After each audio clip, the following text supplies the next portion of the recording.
Well, today she was in conversations with the Shade Room. She did a conversation with Roland Martin. Tomorrow she's going to be in conversation with Charlemagne the God. A lot of people still have been saying they need to know more about her. And the last couple of days, there's been this media frenzy about whether or not Black men are going to support Kamala Harris.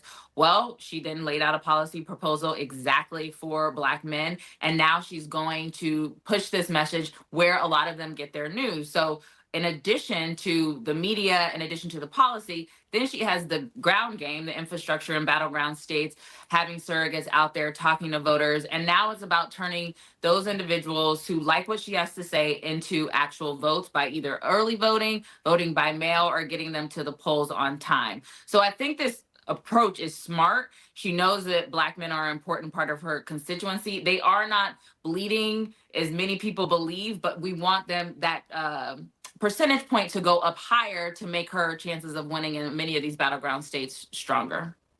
Keith, what do you think? Well, I agree with what Ashley said.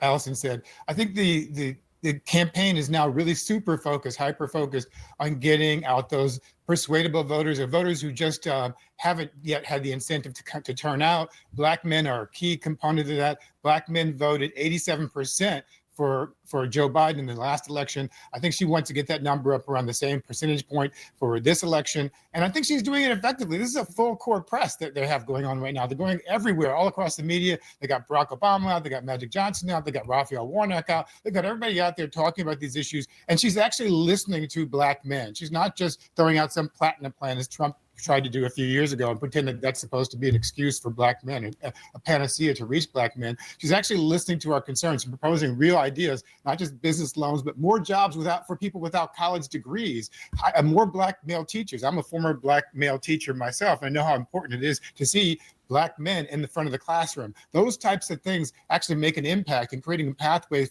through apprenticeships and mentor programs that will actually make that happen is going to be super effective in terms of reaching Black men. But it's a long stretch and there's a lot of work to do. I think she's doing everything she needs to do to make that happen. Alyssa, what do you think of Harris sitting down with Fox for an interview in Pennsylvania?